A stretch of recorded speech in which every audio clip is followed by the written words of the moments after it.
BJP ने डर को सबसे बड़ा मुद्दा क्यों बनाया, या चुनाव आयोग को यह क्यों कहना पड़ रहा है कि इस बार का चुनाव छापा मुक्त होगा? इसके पीछे बंगाल का चुनावी इतिहास आपको समझाती हूं और साल दर साल चुनावों में कितनी हिंसा होती है, आइए ये आपको बताती हूं।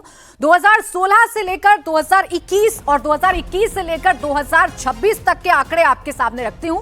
2016 की बात करूं तो चुनावी हिंसा हुई थी 205 चुनावी हिंसाओं की घटना 2016 में सामने आई थी और 12 लोगों ने अपनी जान 2016 के चुनावों में गंवाई थी। वहीं 2021 के चुनाव की बात करूं तो यह संख्या बढ़ गई थी। चुनावी हिंसा 300 घटनाएं सामने आई थी और मौत 12 से बढ़कर 58 हो गई थी, यानी कि 58 लोगों ने 2021 के चुनावों के दौरान अपनी जान गंवाई थी।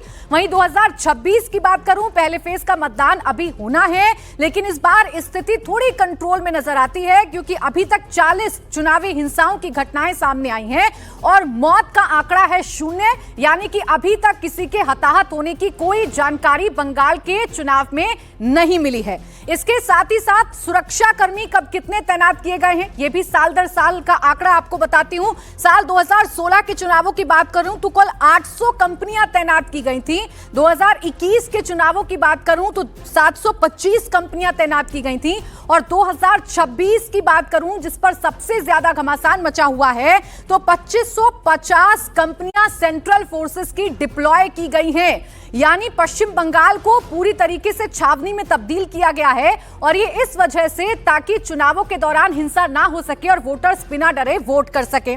अब जो संवेदनशील इलाके हैं जहां पहले फेज में मतदान होना है, वहां सुरक्षा के क्या इंतजाम किए गए हैं ये भी आपको बता देती हूं। मुर्शिदाबाद की बात करें जो मुस्लिम बाहुल्य इलाका है, यहां 316 कंपनियां तैनात हैं। पूर्व मेदिनीपुर की बात करूं तो यहां 273 कंपनियां तैनात हैं। उत्तर दिनाजपुर की अगर बात करूं तो 132 कंपनियां तैनात हैं। दार्जिलिंग में 61, जलपाईगुड़ी में 92 और अलीपुरद्वार में 77 कंपनियां सेंट्रल फोर्सेस की तैनात की गई हैं, यानी औसतन अगर आप देखेंगे तो 100 से 150 वोटर्स पर एक जवान तैनात रहेगा ताकि चुनावी हिंसा लोगों को परेशान ना करे। अब आइए आपको यह भी बताती हूं कि बंगाल का चुनाव, कितना तनाव बंगाल के चुनावों में रहता है।